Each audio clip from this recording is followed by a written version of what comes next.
You are listening to the Enormocast. Ho, ho, ho. What do you want for Christmas, little dude? I want a pair of fuel ice tools from Black Diamond. They're the baddest tools in the land, Santa. No can do. You'll bash your teeth out, kid. Ho, ho. Next. Okay, hop up here, little girl. What do you want for Christmas? I want a pair of Stinger crampons from Black Diamond. They're the best crampons out there for getting freaky-deaky on the smallest edges. I don't think so. You'll trip and puncture wound your calf, kid. Next. I suppose you want some ice gear from BD too, eh, kid? You know it, Santa. I need a set of express ice screws from Black Diamond. They have advanced tooth geometry. I don't know what that is, but it sounds cool. Wait, are you a kid or a water bottle? Never mind, Santa. Don't you know the leader is never supposed to fall? All right, boys and girls, listen up. Even though I live at the North Pole... You are listening to the Enormocast. Hey, folks. Have you been waffling about renewing your Access Fund membership?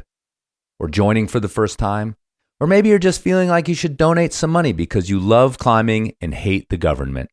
Well, I know waffles are delicious, but now's the time to put down your phone, then pick it up again, but this time close TikTok, and go to accessfund.org because from the 4th to the 16th of December, Black Diamond is matching your donations up to 80 grand. Hell, if you've got 80 grand lying around, why not just cut the suspense and get this over with by donating all of it today? Black Diamond needs climbers. Nay, they are climbers. And climbers need climbing. Voila, this all makes sense. The Access Fund is our tireless guardian at the gates against closures, abuse, overuse, and overreach by the government. So hurry up and help Black Diamond spend its money to protect your climbing today. And if you hear this after the 16th of December 2023, I hope the future is bright. But you're way overdue to join the Access Fund. That's accessfund.org. Join today.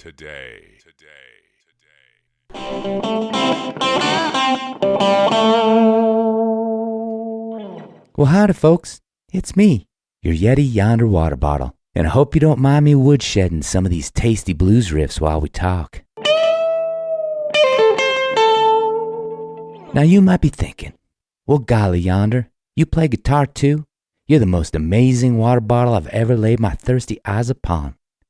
And while it's true, I am amazing, it's not my guitar chops that get me there. It might be my convenient and clippable handle. It might be that I come in several sizes, but I'm betting it's my 2 holes that make me amazing.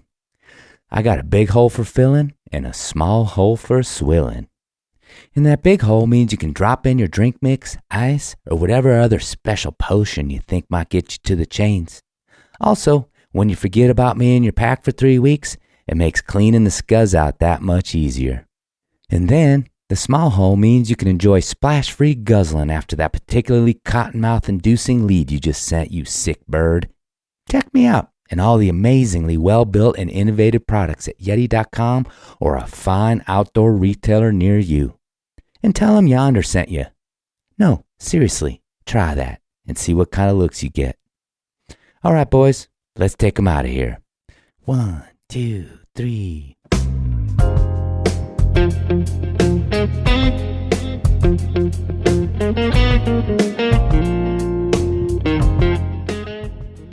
Listen, where are you playing in town? Are you playing here? We're doing the Enormo Dome, whatever it is. It's terrific. Oh, it's yeah, a big house. place, sold that it out. side of town. That's a big nice. place. You sold What's it that, out. 20,000 seats? We really should.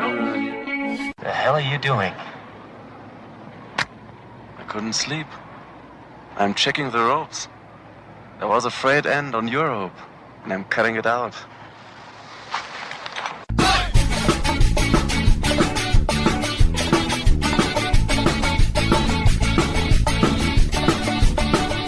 Bad weather.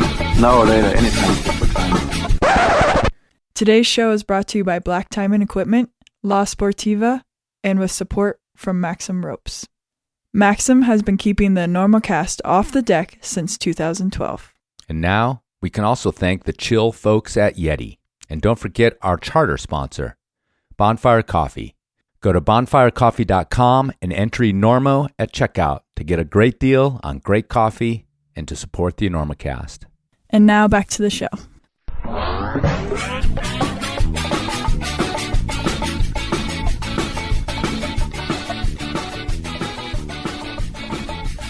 Hello and welcome to the Enormocast. This is your host, Chris Kalous. It is November 21st, 2023, about 11 o'clock Central Time. And this is episode 275 of the Enormocast, a conversation with Finnish climber Anna Laitenin. And that's right, I'm in Wisconsin, Central Time, for Thanksgiving. I'm literally coming to you from my parents' basement, which, you know, in podcast land is kind of funny. I don't live here, but I am in my parents' basement for this special intro of the Enormocast. And here's something that's different about this trip to the Arctic wasteland that is Wisconsin in November. Actually, it's a lot warmer than it used to be, just like everywhere else in the world. However, a little bit grim, nevertheless. But there is a new climbing gym in Green Bay, Wisconsin. I have not been there yet. We're going to try to go this afternoon. But that is a big deal for me and my wife when we come to Wisconsin and eat the food that is served in Wisconsin and drink the drinks and all the sweets and everything else that goes with the holidays. It's called Odyssey Climbing and Fitness. They're not paying me in any way to promote their climbing gym. I haven't even been there. It might stink. But the pictures look good online. It's new, so I would hope they would build it in a modern way. However, the "and fitness" part, that's always a little bit of a worrisome tag on a climbing gym's name. Sorry, you guys, but yeah, it's sometimes a bit of a red flag, but we'll see. We're looking forward to immersing ourselves in the Green Bay climbing community while we're here in Wisconsin. And remember, I will be back in the Midwest for the Michigan Ice Fest coming up in February. Look it up, michiganisfest.org.gov.com, IceFest. Just Google it. Anyway, I'll be up there in February, back to the Midwest again. And a quick little promo for a local event coming up in Basalt, Colorado, in the Roaring Fork Valley where I live. The Roaring Fork Valley. I'm Chris Caboose. Boop, boop. Some of you will get that one. Anyway, it's coming up on Thursday, December 7th, and it's the Climbing Film Tour, which is a tour of climbing films. Fairly on the nose title for that. But in that tour is a film by a local filmmaker, Michelle Smith, and it's called Transcendence, about a guy who lost his leg. He was a cyclist and turned to climbing, so it should be pretty fascinating. That tour's going around the nation, so look it up if you don't live in the valley. And if you do, come on up and check it out at the Art Center at Willits, also known as TACA. Tickets online at their website, which is tacaw.org, or climbingfilmtour.com for dates around the nation. And watching climbing movies with a crowd at an event, maybe with some cocktails, is way more fun than sitting in your room by yourself and watching them on your computer. That's just been proven scientifically. Okay, let's get to Anna Laitenin. She was on the Western Slope, climbed with some friends, climbing in rifle, ding, drink. And I hit her up and she was extremely enthusiastic about getting an interview done. Came to the house, so we got a face-to-face one. And, you know, I've only known Anna for an hour and a half. That's the amount of time we spent together, but I had a really great time hanging out with her. Great energy, loves climbing, loves the scene, loves the culture. Just an awesome representative for Finnish climbing. Anyway, I had a really good time. The other thing that's cool about Anna is she's the type of professional who gets down in the dirt with the rest of us. She was just camping out in rifle with some friends, didn't even have a car. Was getting moved around the country, went over to the Red. I think she's still there in the Red. And frankly, I don't always trust professional climbers that don't do that. You know, that sort of breeze in with their crew and then breeze on out and don't ever just sit in the dirt, sit around the fire, talk shit. The kind of pros I love hang out with the people, us people, the filthy, groveling masses. Well, Anna's a woman of the people, so I hope you love this one as much as I did. A conversation with Anna Laitenin. When you pull a new pair of mountain boots or climbing shoes from the box, do the possibilities for adventure seize your soul? Do you deeply inhale the essence and quality through your flared nostrils? Do you have to quell the urge to strip to your skivvies, pull them on, and bound around the house like a proud, lithe gazelle, shouting, "Look at me, look at me, look at me, I'm free"? Well, if you answered no, or even maybe, to any of these questions, then you're probably not wearing Sportivas. Yet. You see, The euphoria of getting a new pair of Sportivas, the quality, the style, the reservoir of potential energy simmering in their souls has been known to inspire mania, from the crustiest alpinist to the most sullen, sad-faced sport climber. So if you want to feel unadulterated, childlike joy in your life again, well, maybe put down your phone for 5 goddamn minutes. Or go to Sportiva.com, or better yet, your favorite shop, and stop, stare, smell, feel a new pair of Sportiva shoes. And then hurry to the counter and buy them before security gets there. Yeah, but a lot of people have asked me, like, have you seen Nalle? So it's because I'm Finnish, but it doesn't mean that I see him. Like, no one sees him. Like, he's training at night if he's in Finland. And I might see him, like, super randomly. Like, one time in eastern part of Finland during the pandemics, like, I was traveling a lot around in Finland, and sun had went down, and it was, like, getting pitch black, and we were still climbing with the headlamps on, and I saw 2 cars coming. This place was, like, kind of middle of nowhere. Like, no one knows where that boulder is. And then I saw Nalle, and we were just, like, climbing, and that happens a lot. Like, one time when I went back to Finland just for one day to do this one slideshow, I tried to keep the same rhythm as I had in States. So, like, I was training at night when I was in Finland, and that's when I saw Nalle too. So I was like, wow. Like, yeah. So I just see him, like, really randomly. He just comes out of the night once in a while. Yeah. I love it. It's sort of this Clem Loscott journey. Do you know that name, Clem Loscott? He was, I think he was Swiss. I don't know. He's famous for the Seco Block video, the old one, the Clem Loscott and 2 Smoking Barrels or whatever. The original, like, Seco Block video. Yeah, so he did the same thing. He, like, was, the super famous guy and climbing super hard, and then he just, like, yeah.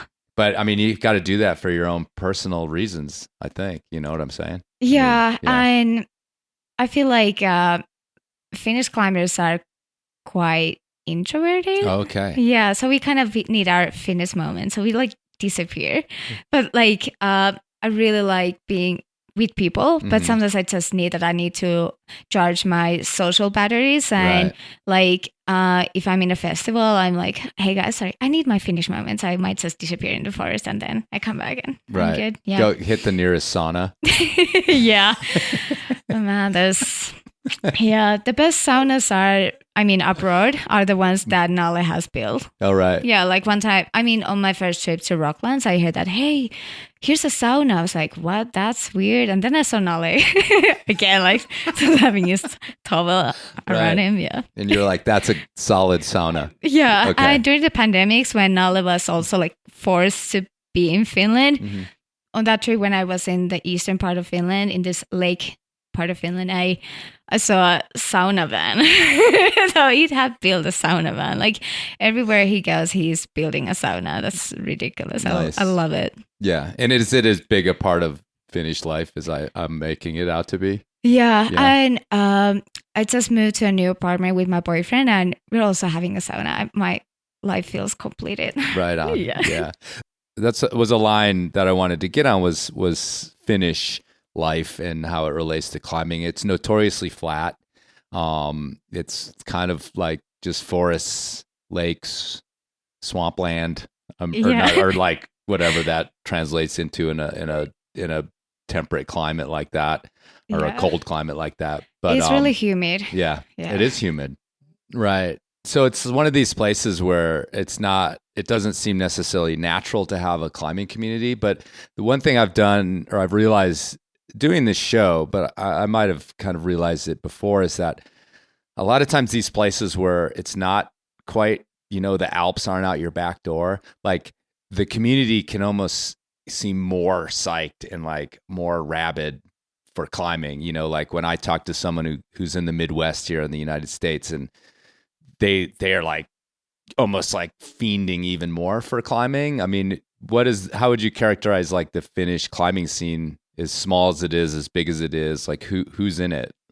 The climbing scene in Finland, it's actually really big right now. Okay. Yeah, but I would say that we're psyched. Like whenever we go abroad, we're stoked. Like there's no such a thing as bad rock or shitty line. We were like, well, if this would be in Finland, it would be like 5-star line. I mean, like we have a lot of really good stuff, but we're not spoiled. Right. Yeah. So like on my first trip to Colorado, we went to Rocky Mountains National Park to do some bouldering. And when we passed this one VA boulder in the end of the day, I was like, hey, I want to climb this one. Like, let's put the pads down. And everyone was like, really?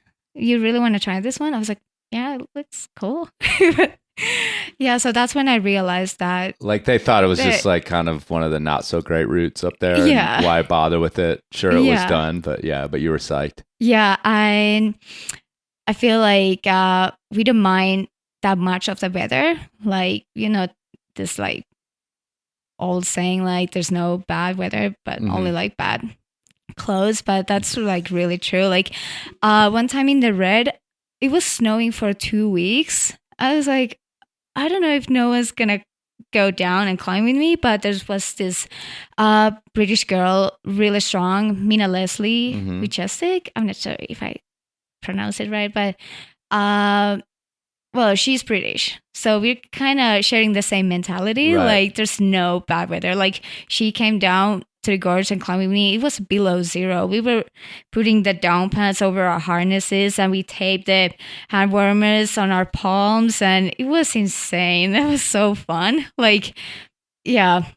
So it's really easy to bond with British climbers and people who come from, I don't know, it's like, who are like just trying to climb in awful weather. Yeah, I mentioned the Midwest here in the U.S. because I often will walk by some, in Red Rocks, like going up a gully to one of the big routes, you walk by some giant boulder that's maybe has bouldering on it or doesn't. But I'm like, yeah, if that boulder was like sitting in Wisconsin, it would be like a state park. There would be like, it'd be like Grandpa Johnson's boulder or something like that and so it's interesting because that's what I think about when I think about some of these places where it's not sort of naturally big mountains, Alps kind of thing. But certainly the thing about Europe is it's quite easy to get from one place to the other and to go climbing. Yeah. I mean, the Belgian climbers have proven that as well, being some of the best in the world, from this incredibly flat little place, but right next door to France or whatever. So is it easy to get around from Finland into sort of the parts of Europe that have the brilliant limestone and the big mountains? Yeah, it's actually not that hard to just book a flight and go somewhere, but it's really hard to drive from Finland because we're surrounded by ocean, so we always have to take a ferry. So it's actually quite a long drive if you want to go by car. And before the pandemic, the flight tickets were, I think way too cheap. Like, it felt so weird to book a flight to France just only with 70 euros. It felt wrong, but yeah, after the pandemic, the flights have been a lot more expensive, so it's been not as easy to just fly somewhere. Yeah, I mean, I know that, like the buying those tickets on like EasyJet and Ryanair like a decade ago, you're like, it's a little suspicious because you're like, well, how can they run an airline like this? And if where are they cutting costs to make these tickets so cheap? Like, are we getting all the fuel we need? Is everybody like looking at the airplane? Like, you know what I mean? Like, it felt like it was exactly like, I'm not going to voluntarily pay more, but this seems a little sketchy. I'm actually pretty happy that the flight tickets have got more expensive because it just felt wrong that the train ticket was more than a flight ticket. Right. Maybe from an environmental standpoint too. Like, let's make this a little bit trickier. But let's, I think I have it down here that you started climbing in 2007. Is that about right? Yeah, I was just actually thinking about that this morning because I was turning 18. So that must have been 2008. We're not that interested in being accurate on this podcast, but there was a couple of things that I kind of took out of a little bit of the media that I looked at was that, first of all, you were a gymnast, which there's a pretty good history of, gymnasts turning into climbing. I mean, most recently I talked to Amity Warm, who was a really competitive gymnast for the longest time. Did that sort of play into, how did that play into, being introduced to climbing? it sounds like you were just kind of daydreaming about it in a lot of ways after seeing some images. But yeah, talk about like converting from like gymnastics life to the climbing life, and whether you went at the two things with the same amount of effort and zeal, and what was different about the two. Gymnastics was a really strict sport. So when I found climbing, it opened like totally new world. I felt like I could still do like amazing things with my body, but no one's telling me what's right or what's wrong. Like there's no right way to do the climb. So I was like, wow, like no one's telling me like I'm doing a certain trick like wrong, because there was no rules. And yeah, I don't know, climbing is sharing a lot of similar things as gymnastics in a way. I mean, I think one of the biggest lessons I learned from doing gymnastics was that if something happens, you have to do it again, because otherwise you get scared or get a little traumatized. So I think that's what. So if something happens, like a near miss or you fall, or yeah. So there's a lot of like mental aspects in that sport. Like you have to really learn how to control your mind, and I've been really interested of training my mind recently, because that's only how you can like fully use your physical potential. So I've said like all of Hazel Finley's podcasts, like, yeah, she's my climbing monk. Oh, really? Yeah. Yeah. Does she know that? I've told her. Oh, okay. Yeah, she knows. Yeah. But I don't know if she really knows how big her impact has been. Yeah. So what does that look like in your actual climbing? I mean, you're listening to these podcasts, trying to pick up tips from her guests and from her. But how do you like literally translate that into your climbing? I've actually wrote a lot of her sayings down. And if I'm having this last day pressure, I'm listening her podcast over and over, and it's actually really comforting. Like, I love her voice. Her voice. I mean, her great. voice is amazing, and her accent. I know, it's so great. Like the whole package. I've told her this to her face, and when she's been on my podcast, it's just like I could listen to it. I don't care what she's talking about. Yeah, it doesn't matter. Yeah. Like I could just listen to her. For Me too. days. 100%. Yeah. Yeah. So I think it's kind of a maturity thing. A lot of this mind training is where, whatever reason, when we were younger, it was just like a deep well of try hard and psych, and you could just throw yourself at it and not think about it twice. And then it's like we kind of, I don't know if it has to do with aging specifically physically, like where we're maybe feeling some limitations of our bodies, where we sort of need this new bag of tricks, or if it's just simply a realization of wasted sort of effort that you maybe had when you would just like wildly throw yourself at something. Do you get what I'm meaning? Yeah. So tell me a little bit about like how it's changed your climbing, this mental approach. Well, I feel more calm, and when I was younger, I had way too many emotions. There was too much involved. Like if I fell on a road, it meant something bigger. I was feeling more. But since I've got older, I got kind of like not emotionless, but I don't care as much. I mean, like I'm trying hard, but I realized that it really doesn't matter. I mean, as long I'm focusing more on performing well than the outcomes.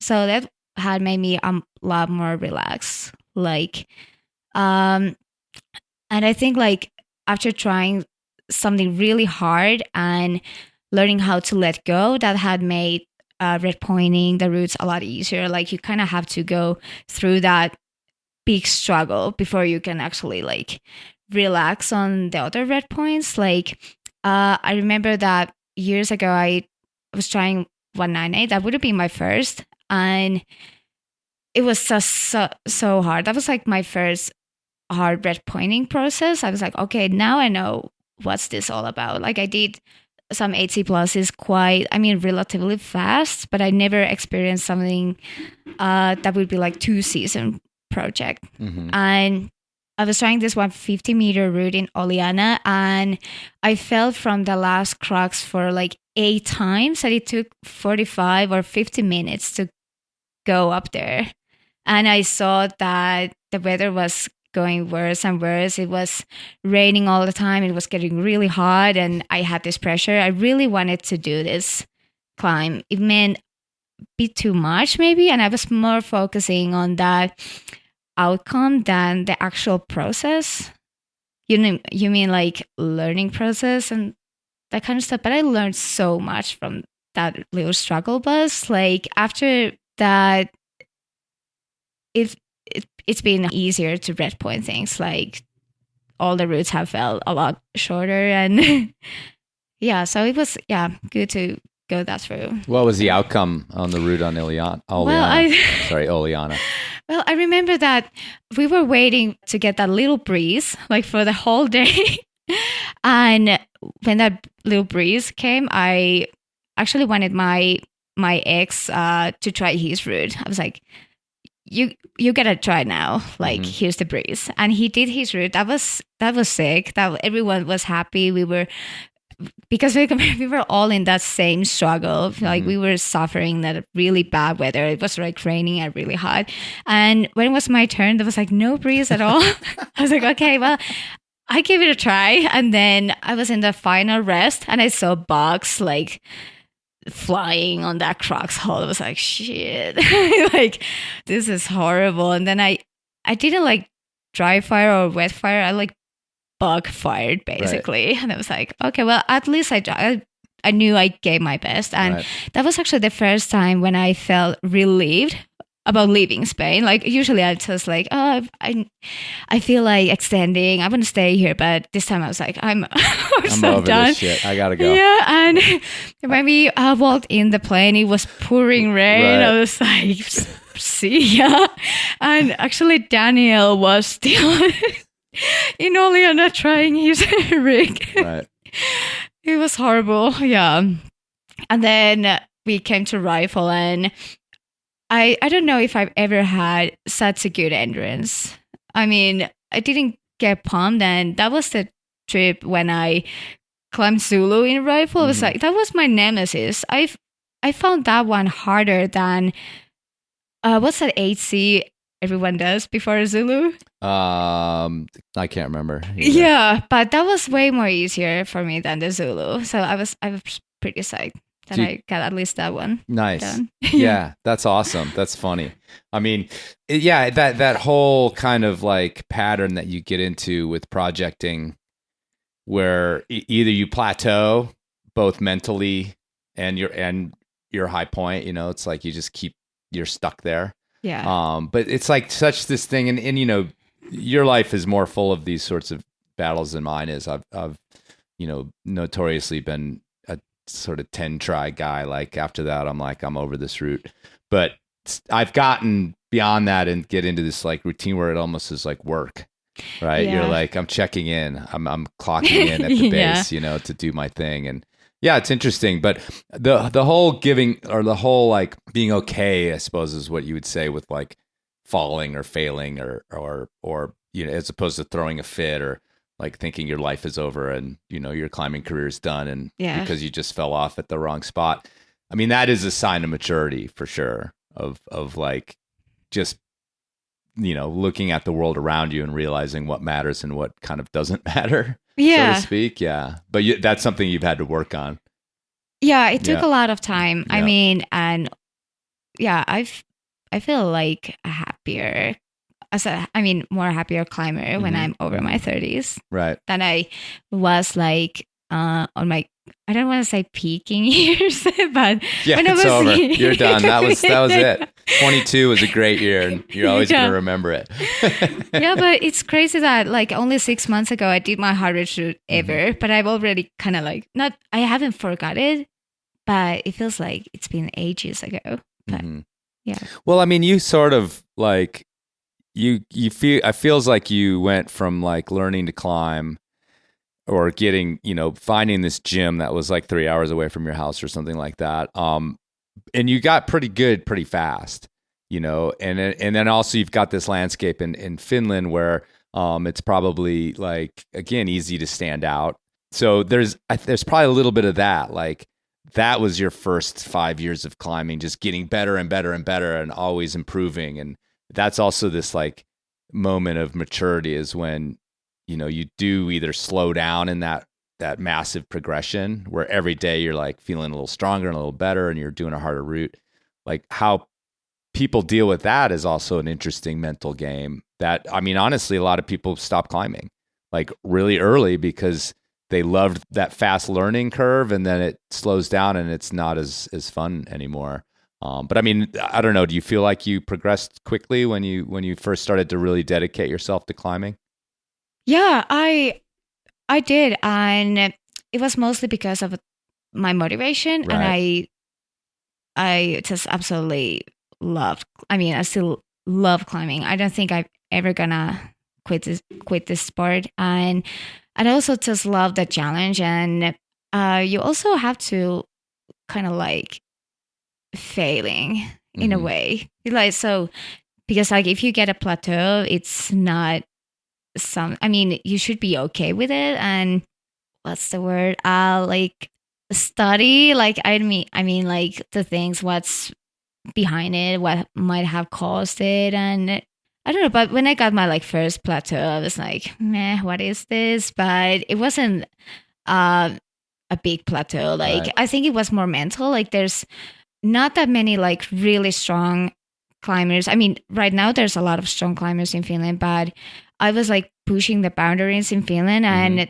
at some point I was climbing a lot of like 8Bs and stuff, but there was still some like a mental barrier. Like I didn't try 8B plus because I felt like that might be too hard, and there was no one who climbed an 8B plus in Finland. I mean, there was a lot of guys, but not really women. But when I went to South and I met some Americans, and later they became my friends, and they were climbing really hard. And that's when that mental boundary kind of like broke. I just got inspired. I was like, hey, that route looks fun. Can I try? And I had no idea how hard it was. And that's when I realized that, oh, I can actually climb harder. And so I jumped from 8B to 8C plus in 6 months or something. So it was just all about, I don't know, the mental boundary. That was really exciting to witness. I mean, like more and more surrounded with really strong climbers when I started traveling more. And I mean, it's a interesting narrative because it sounds like you had to break out of your bubble, and that's like a common word we use for it. And I think climbing is rife with that, where people, you're comfortable, and you were receiving plenty of praise, I'm sure, for your accomplishments, and it was probably easy to just say this is good enough. I'm doing really well here. But then not like you were seeking, but someone just getting examples of other ways to do things and other ways to approach climbing and have fun with it, and like seems to have helped you break a few barriers. Yeah, and seeing really strong climbers like falling on easy routes was actually really helpful. I was like, it's okay. Like, I don't want to have anything to slow me down, like all the pressure, and like, what if like everyone's watching and I might fail on this, like, I don't know, easy route that I should be doing. But the thing is that you don't have to do it on your first go. Like, it's okay. Like, Right. I don't know, after seeing those like 9A plus 9B climbers like failing on some like stuff they should be doing, Right. It was actually really helpful that I realized that you don't have to. There's no should. Yeah, there's no should. Yeah. That's cool. I mean, is there an old history of like Finnish climbers that you were like building on? Is there, like we have, the golden age in Yosemite and all that stuff. Is there like an old history that you knew anything about? And You mean like an area or? No, just like of heroes from the olden times in Finnish climbing. There is. Yeah. Yeah. There's actually this one Finnish documentary called Kiivetä. It's it means cold rock. And there's actually some like really old footage about old Finnish climbers, and most of them are still climbing, and they're climbing in Yosemite and Bishop and Joshua Tree and all those places. And one of my heroes is actually the CEO of our climbing gym chain. And yeah, he was the first one who did AB routes and bolted hard stuff. He was the first really strong sport climber in Finland. But before him, there was this alpinist called Matti. And he actually did some very first boulders in Finland. He was just, well, back then there was like no pads or anything. So he was just climbing with his alpine boots on, and they're really hard. And he did some first descents in the Dolomites. And one of the most classical lines is actually called Via Finlandia. And yeah, I'd say he was the first climber in Finland. Like of any note. I was just curious if there was like a tradition of like, you know, where like in the US or in the UK, you know, this like pushback against sport climbing and bouldering and like you need to do the routes in this style or they don't count. And that was there all those rules like floating around when you started, or were you just not even interested in or were not aware of anything like that? Well, it seems like Finland is a place of tradition. Like in your normal life, I think there's a lot of like, it seems to me there's a lot of traditional ways of doing things that are kind of seeped in the old way of doing things. Oh, right. And I was wondering if that like extended to climbing. Yeah, that's actually a pretty good question. I mean, well, the climbing ethics are quite different in Finland if you compare to some other countries. Like most of the routes are quite spacely bolted. That was because we were trying to change the rock as little as possible.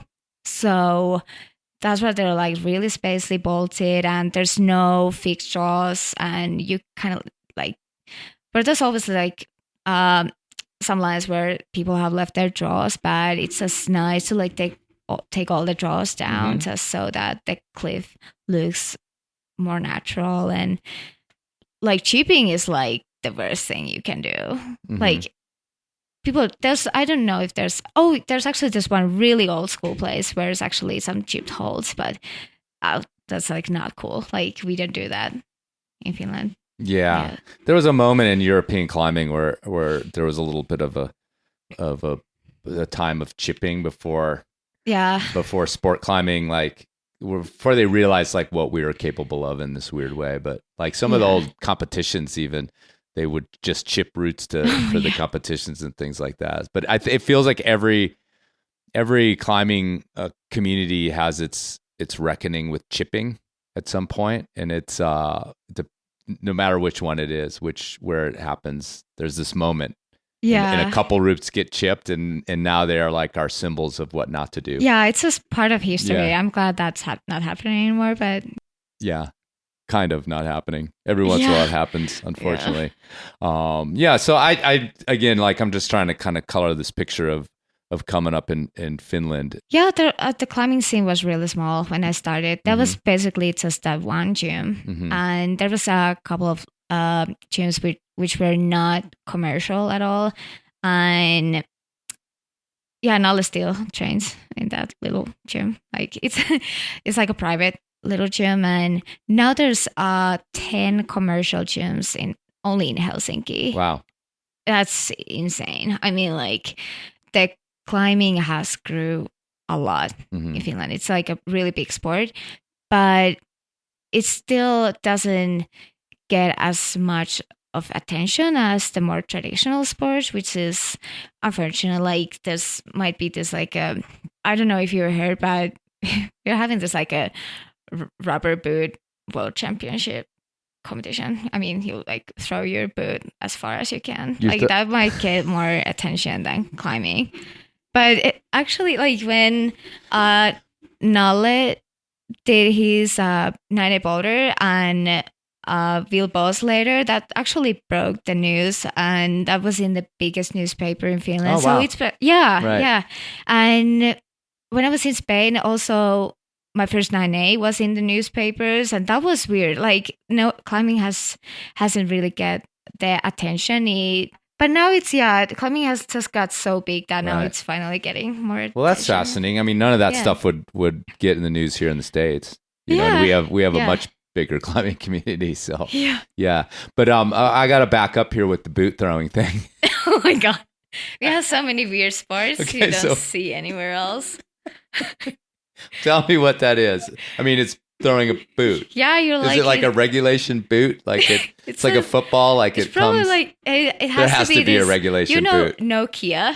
Yeah? Yeah, so Nokia used to make boots. So Okay. it has to be this Nokia boot and you're in a swamp. So wait. And you just... Nokia, like the electronics and phone companies used to make Finland. boots. I know they were from Finland, Yeah. but I didn't know they used to make boots. Yeah. So they've been around forever. Yeah, so that's how they started making phones.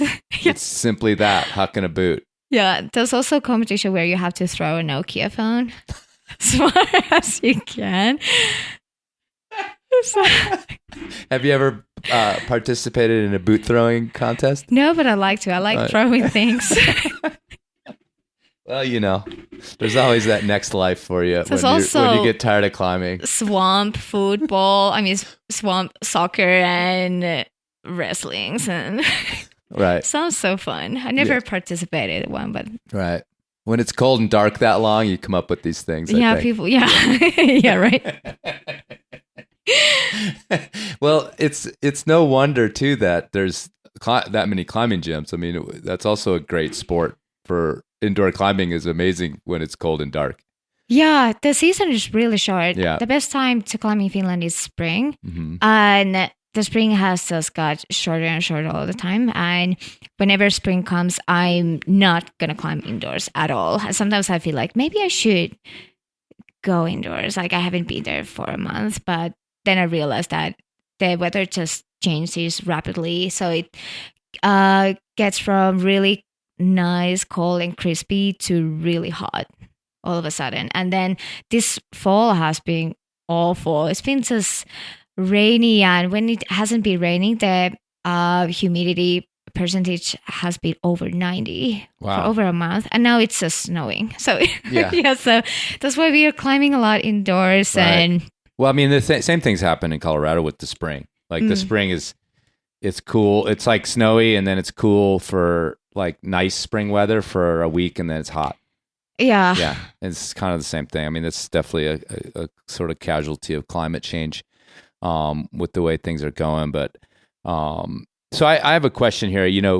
This is always an interesting question for me, is about becoming a professional climber. But with you, that I heard this word or read it somewhere about being shy, and where that sort of translates into like becoming a climber of note.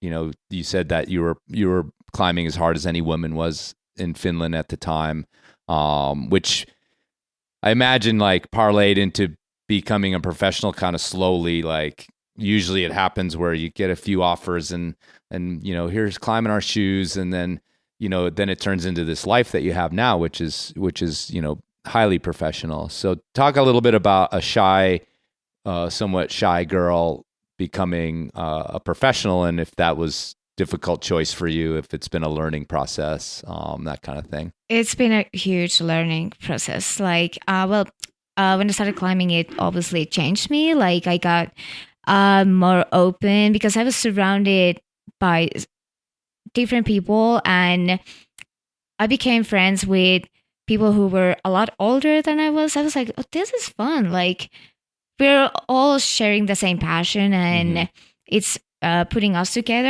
And yeah, so that opened my bubble, obviously. And I didn't speak any English like when I started climbing, because learning languages has always been really challenging for me, but that motivated me to study harder English so that I could communicate with other climbers from abroad, because that's when I also started traveling more. And Loon Hill's book, and it was a struggle to read that through because I just understood just half of it pretty much.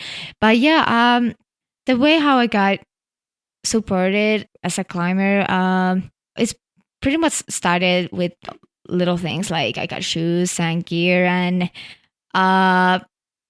first I got some like really like quite small sponsors, but so I kind of like built it slowly, and I never imagine that I could do this as for a living. So that wasn't my goal. I just wanted to get maybe one trip, maybe supported, and that wasn't ever like my intention. I was really grateful for that little help I got. And so I was like studying, working, climbing, and living this like normal life. And I've always been super passionate. And I think like when I went to Seusan, I was just climbing I was the first at the cliff and the last one with my friends. And that probably just caught someone's attention. Like, who's this girl? Like, she's climbing. Like, I got lucky, I think. I just met right people, and the sponsors I have, they started to support me because what I am. So I didn't really aim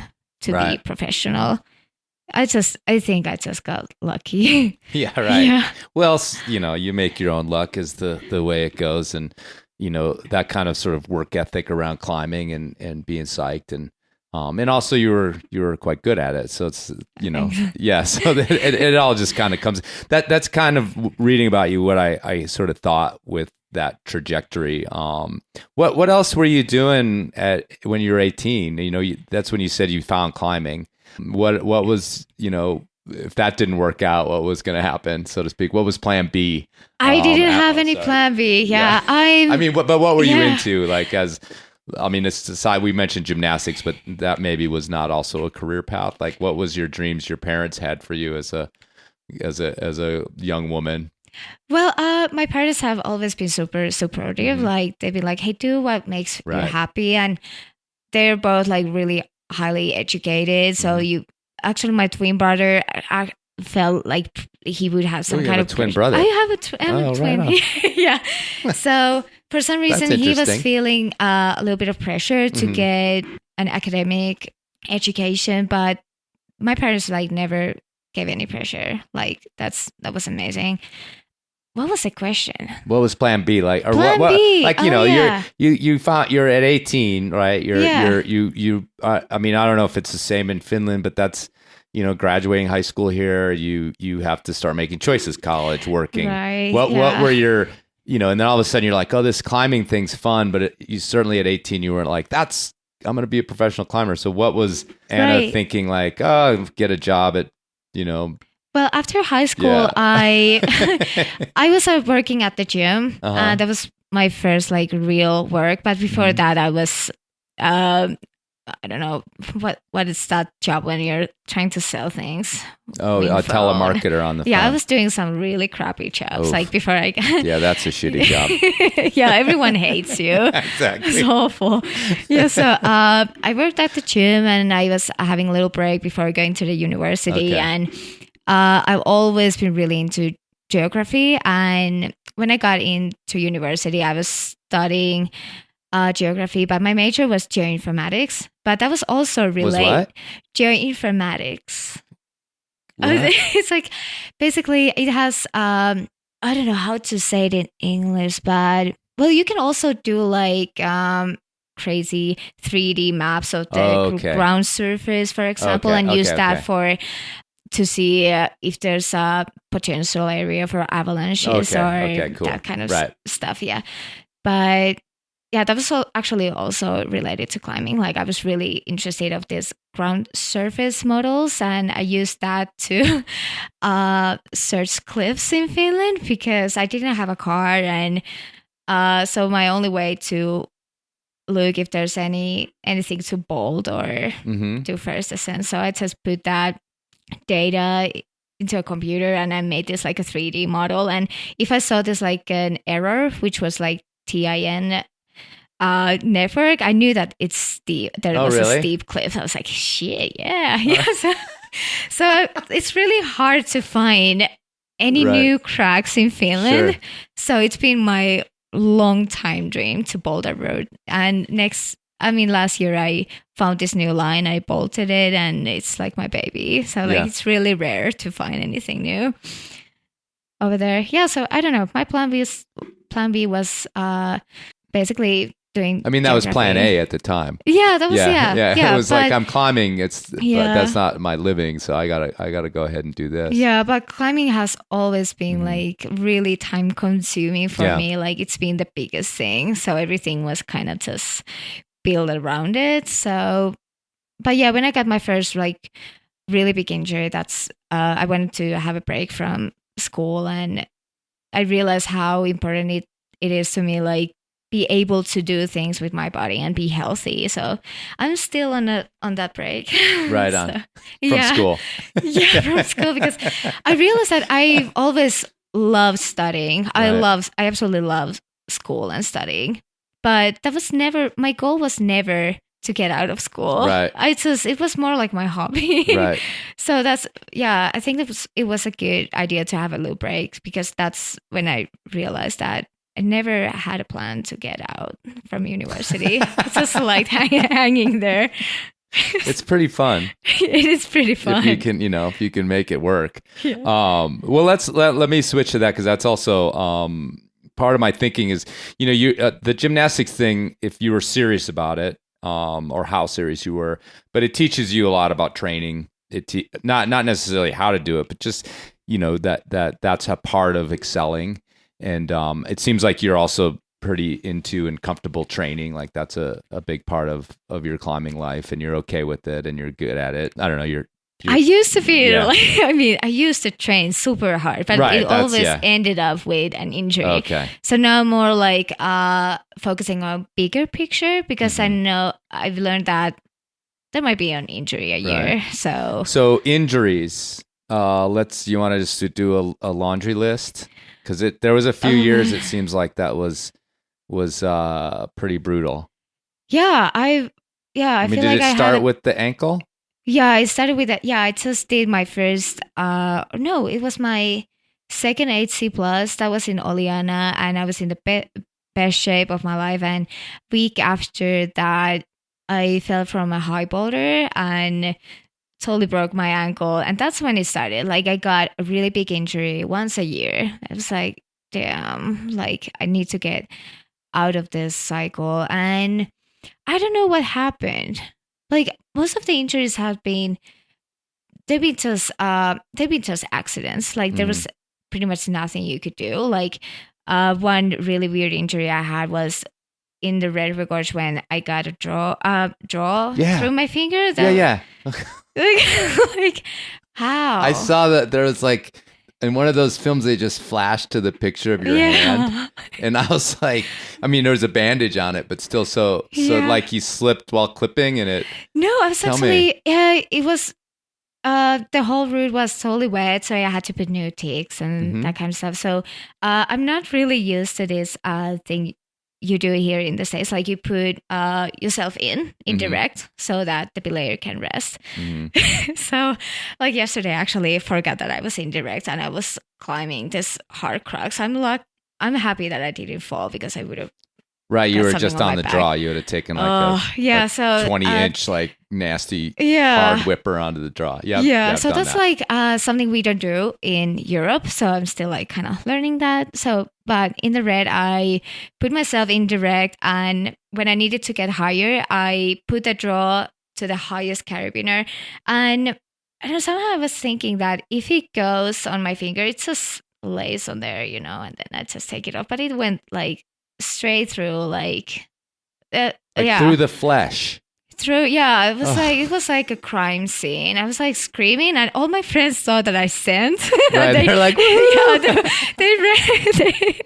they like ran down. They're like, woo, hell yeah! And I was just looking at them, and it was just like blood like throwing. You're slowly turning white. Yeah, I was like lower, and everyone was like, what's going on? Why is she screaming? And she's not even at the crux. And yeah, when they saw what happened, they were like, oh my God. And they tried to find something to stop the bleeding. And all we found was this little dirty kid's sock. I was like, oh my God, like, I might get something nasty from this. Yeah, that's when I drove to ER. I was like, yeah, Yeah, I was thinking about Tommy Caldwell while I was driving. Sure. I was like, but he's fine. Yeah, he's fine. Maybe better. Yeah, I thought that I'd lose my finger. And I was like, but he was climbing the strongest. What finger was it? It's actually it was different. Your ring finger, yeah. Your ring finger, yeah. We actually call that, we don't call that ring finger in Finland. It's a nameless finger. Nameless? What does that sound like in Finnish? Nimetön. Nimetön. Yeah. No name for you. You don't count. It doesn't have a name. It's useless. It's a useless finger. It is. That's what I was going to say. At least it's that one, your useless finger, your no-name finger. Yeah. It's actually, it should have a name because I really like back three cramps. Okay, yeah. So it's actually more important than and the index. Did it recover like fully? It took actually a while until it felt normal. Right. Like the draw, but really close on this one nerve. So I got this like electric shocks for a while.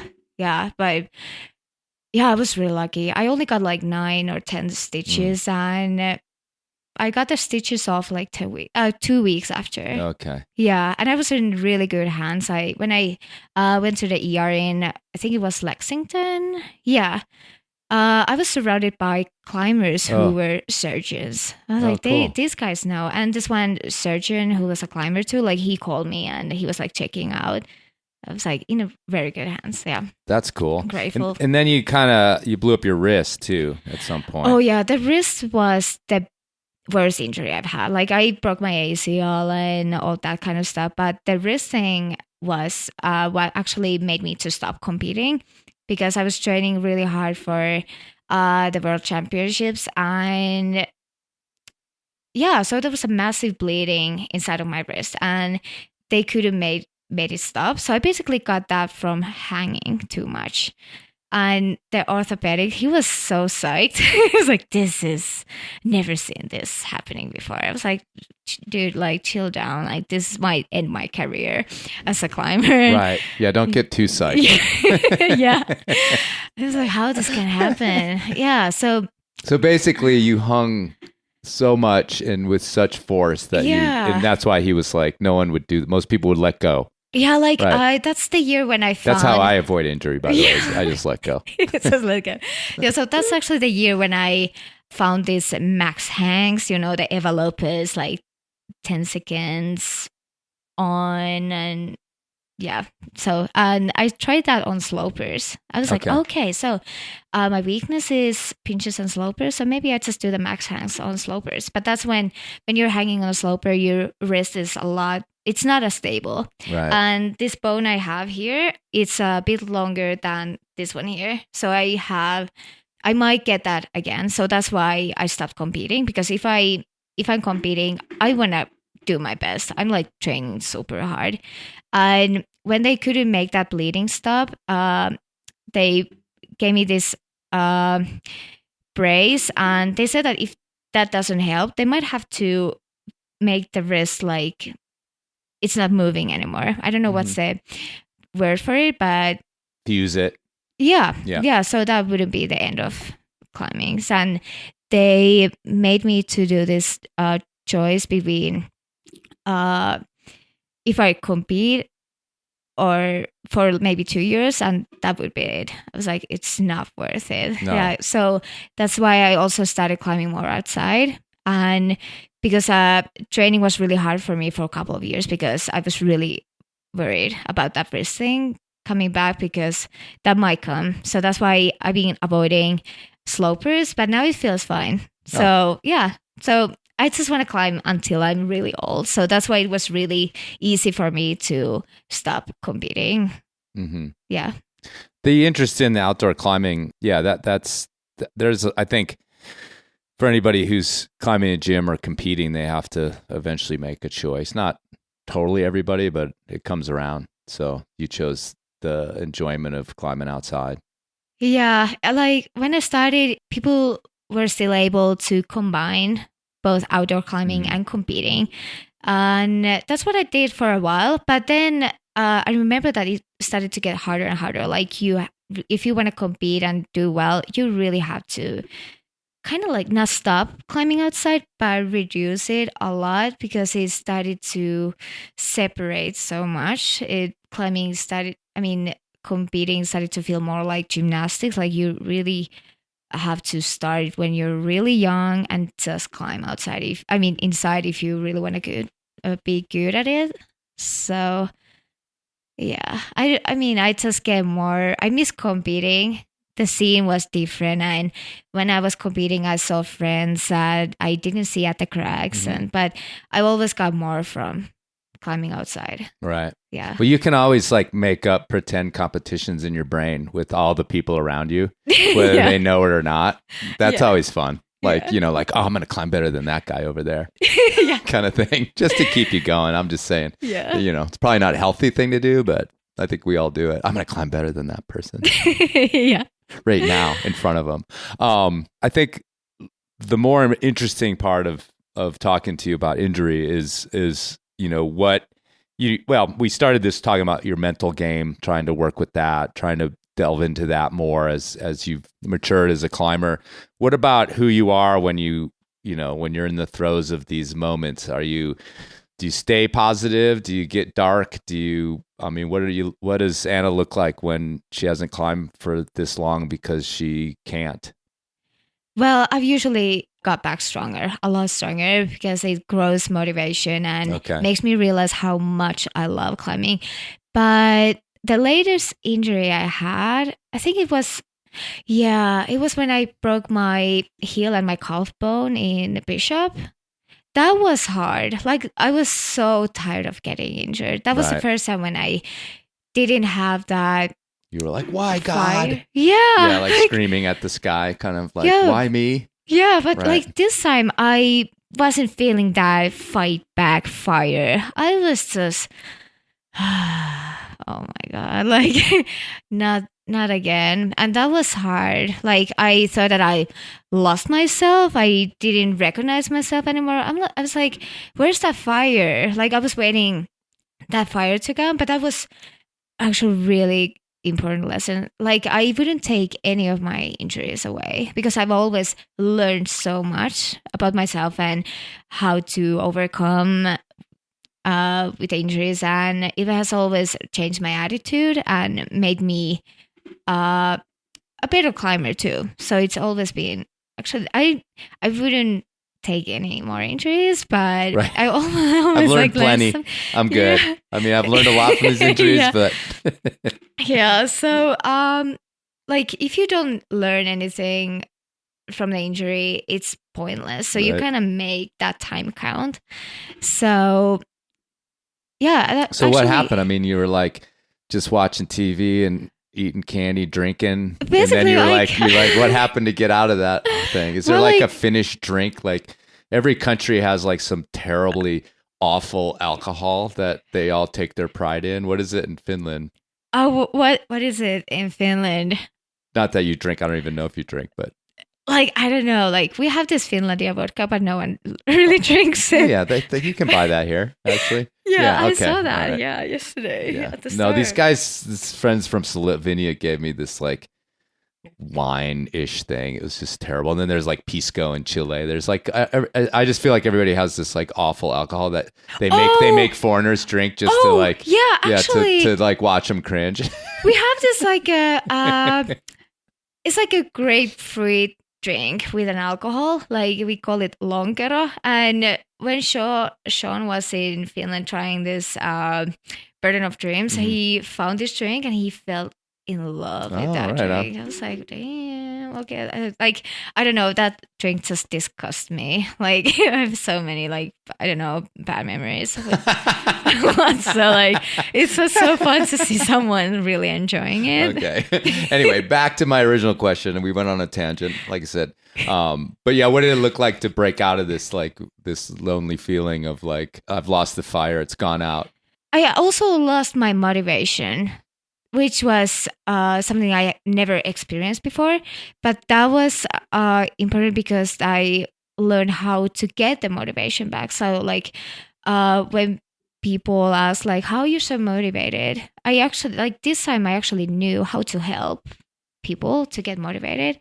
I realized that part of losing motivation at that time was related to like being strong and perform well and get hard routes down, and I kind of lost the inner motivation. So that's like brought me back to where it all began. Like I found the motivation back because I found why I loved climbing. It didn't matter like what the grade was. I just loved the challenge, and yeah, that's like helped me to get over with it. Like, but I also had a lot of pressure because when I was injured and I was trying to get back in shape, and I went to climb on some boulders, I felt like I had pressure because like everyone was watching me. Sure. Yeah, and so first I was like training kind of like secretly because I didn't want anyone to see myself failing. So, but one day I was like, I need to get over with this because this is not sustainable. Like I want to train. It's just like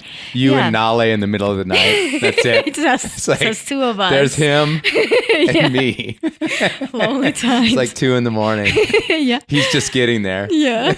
So I actually took that as a challenge. Right. I was like, this is actually fun. Like I hate, like this mental pressure. I just hate it. But when you take it as a challenge, it gets more fun. Mm-hmm. So I was like, okay, I'm going to just go to this full gym and just fail like in front of everyone.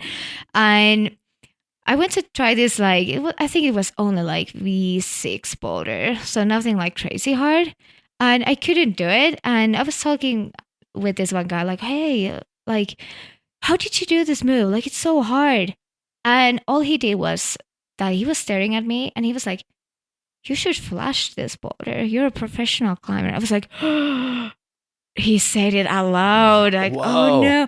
And then I actually went to pack my stuff. I was like, I wish this would have not happened. Like I felt so sad. And then I was like, I got this fire. I was like, I'm not going to let this happen. Like that guy can not tell me what I should be doing. And I went back and I failed on that boulder again. And then I said that I don't have to flash this one. Like, there's no shit. Like, I'm injured. So, like, let me fail. So, and that's how when I became more relaxed and now I don't get that pressure anymore. Right.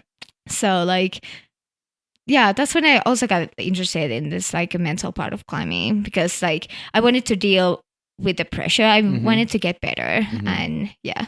Well, I think that's fascinating because you're not just a good climber, but you're a professional climber. And aside from what other people think of you, this fucking jerk that said that to you, I mean, you have an internal, like, I need to provide value for these people that I've signed these contracts with. Like, I mean, there's no climber who doesn't, or no professional climber who doesn't occasionally worry about her performance. And is this the end of this career path that I have when you get injured or whatever else? I mean, those are just normal thoughts because it's how you pay the bills and, your fan payment or whatever it is that you have from your professional life, So, I mean, I understand like that kind of pressure, but the pressure from like the public, that's the kind of weird one because I don't know. I just don't feel like professional athletes, I don't know. There's more to what you provide than just sending the V6 in the gym in front of us, Yeah. Yeah. I know. I mean, I'm sure there's like thousands upon thousands of women who are like, she's my girl and I don't care what she climbs. Yeah. Like no one cares really, right. Like how you climb really. Right. Like that's really like comforting to notice that everyone's already thinking about their climbing and already having pressure, like what people are going to think about me. Mm-hmm. So they don't have time to think about your little failure. Or maybe if they might, I think they do. I think there's like lots of people on the internet who definitely care. Yeah. But it's whether you care that they care is what it matters. Like if I know that there's people who care, but then they haven't probably climbed that long that they know that there's bad days and good days. Mm-hmm. And yeah, I don't know. I just don't care anymore. Like if I like a week before we went to rifle and I knew that my endurance just sucked, but I didn't want to have anything to slow me down. Like that pressure and people are watching. Like I don't know. I just came here to fail and learn and get endurance. So like, I just like, I guess I could have more pressure, especially after sending my first 9A. Like everyone's like, you're going to flush this thing. And I'm just like, probably not, but I try. Right. Like, yeah, it's just, I feel free now. But I had to go through a lot until I got into this. Yeah. Rifle is one place where no one cares how hard you climb. Because they really don't. Struggling. Yeah, they don't care. They're so like in their own world. They have no time to care about you and what you're doing.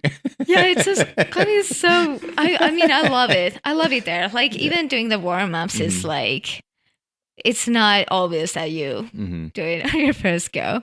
I mentioned just offhand that like there's thousands of women out there that find inspiration from you.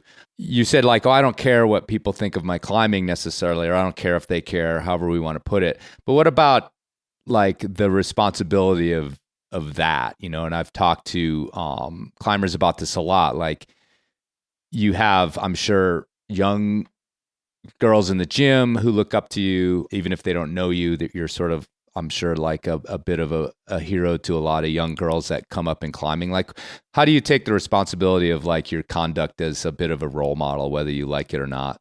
Well, it's still really hard for me to believe that I might be someone's. Oh, come on, really? Yeah, it's like I'm having this. What's the word like when? Imposter syndrome. Yeah. Yeah. I have that. Like whenever I'm teaching, that's your next mental whatever thing you're doing next is to have Hazel Finley help you get rid of that. Yeah, Hazel helped me out. Yeah, so I understand. Sorry, I interrupted you. It's just I don't know. It still feels weird that I'm flying across the world and teach a clinic. I'm like, I don't know if I have anything to give for these people.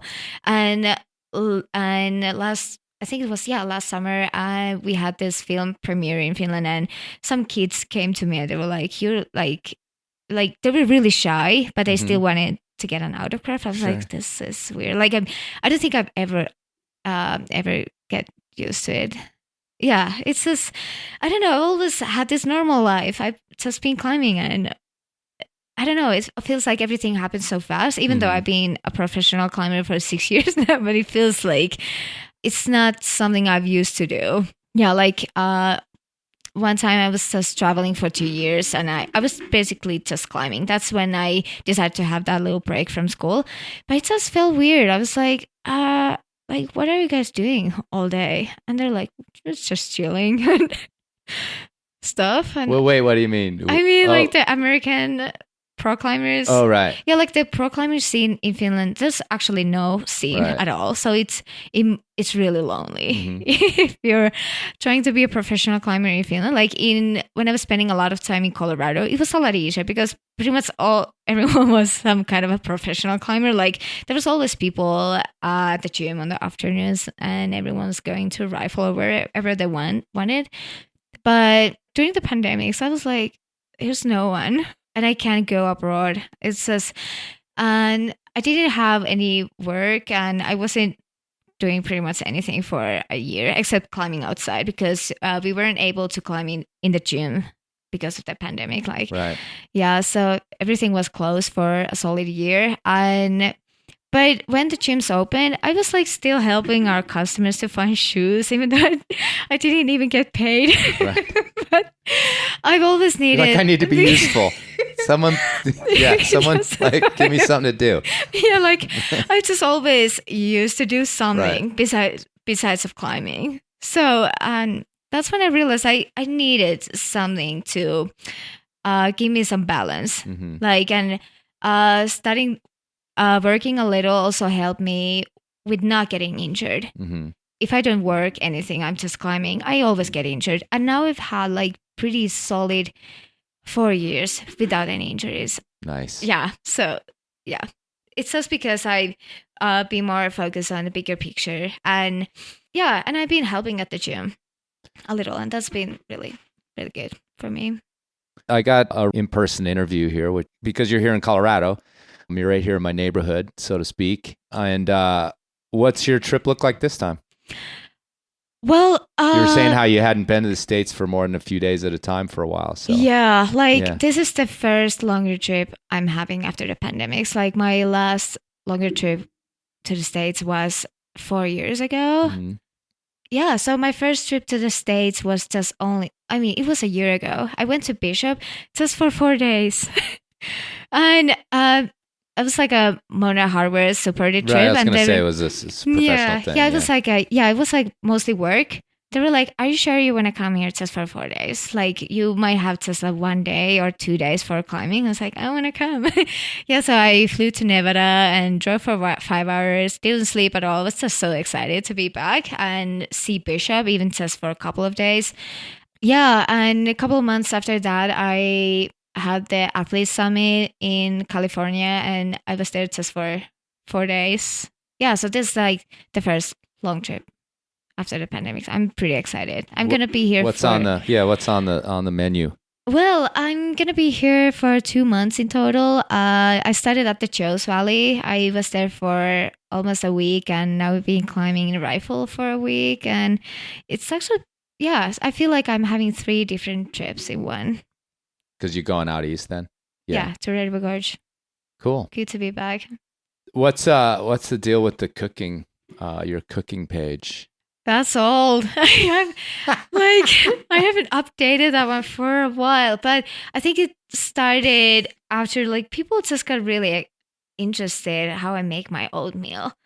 Your oatmeal. Yeah. That's how it started. Yeah, so I had to write a recipe for a blog, and I think there's some recipes from that time when the pandemic started. Like there's nothing else to do. That was the year when I didn't do anything. Yeah, so you started a cooking blog. Yeah, so there's like 2 recipes or something. Right. All right. I didn't go that deep because I always do that. I go to professional climbers' websites, and then first thing I always do is click over to the blog to see when the last time they updated it was. And your climbing blog was updated in 2019.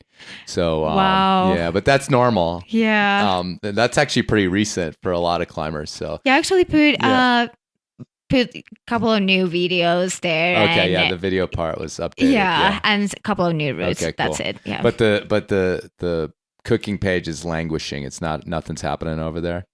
Nothing's happening over there. Maybe later. Yeah. It's another avenue to explore later. Yeah. Okay. But now I'd be like pretty much offline. Like people have been wondering if I've disappeared, but there's like no service in Rifle. Right. That's true. Yeah. Yeah. Unless you have Skylink. But Skylink's going to ruin places like that, in my opinion. It's nice to go into a place and not have service. Yeah. And now I feel like I'm on a holiday. Mm-hmm. Well, I'm not working 24/7, but I have to like show my followers that I'm alive. Like, like doing stuff. Don't pull a Nale. Yeah. Yeah. You got to stay with it. But I don't like if I don't post anything on my stories or whatsoever, like for 2 days, people get worried. Yeah. It's nice. You see, people they do care about you. And they do follow you, and they are inspired by you. So you're not an imposter. That's no, thank you. But when I opened my phone, actually, I saw an email from this Finnish climbing magazine, and they already asked like, "Were you sent?" I was like, "Oh God, let me be." It's nice that people care, but seriously, like, can you ask me how I'm doing first? It's like are you having fun? They hate when they usually like send me an interview. They're always like, "Hey, what grade and how many tries?" And they hate when I'm like, "Oh man, that trip was so fun." Give me some more details. All right, cool. Well, thank you. And I'd like to do one last little thing. I need to think of a question that you can answer in Finnish, because I want to hear what it sounds like. So, let's see. Tell me a little bit about going through passport control in the airport when you arrived here in Finnish. No, se on aina vähän jännittävää. Siis Mä odotan, että mä joudun sinne takahuoneeseen ja ne tutkii mun puhelimen niin kuin 1 kerta, kun mä olin vaan 1 päivän Suomessa, niin mun puhelin tutkittiin, kaikki mun kuvat käytiin läpi ja sitten kaikki mun viestit mun jenkkikavereiden välillä, eli on se jännittävää. You had any idea? Yeah. No, hopefully you didn't just tell me to fuck off and tell me my podcast was shit. Yeah. You could do that. I mean, I wouldn't know. I'd be like, wow, she's so nice. She smiled all the way through that. Ei ollut hauskaa ollenkaan. Kiitos.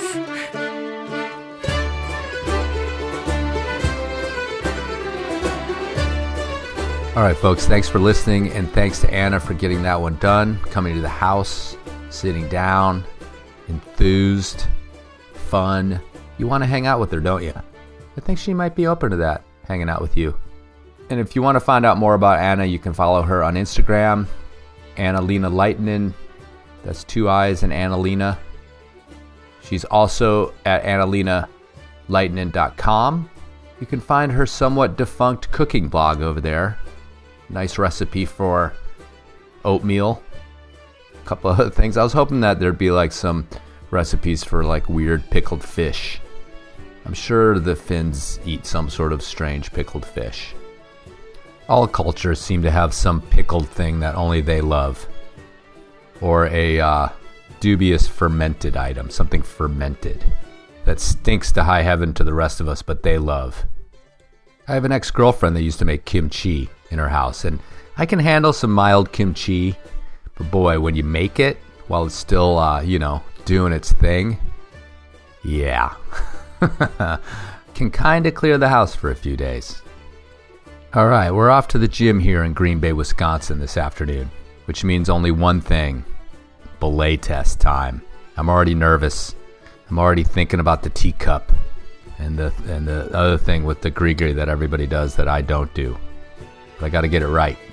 I got to be humble, courteous, quell my nerves, and of course, check my knots.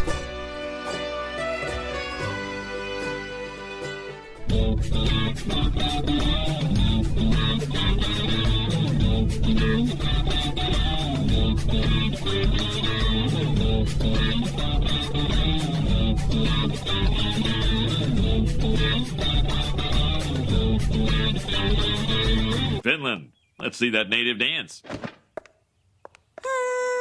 Smile more. Work that pelvis. No, too much smile. Sit down.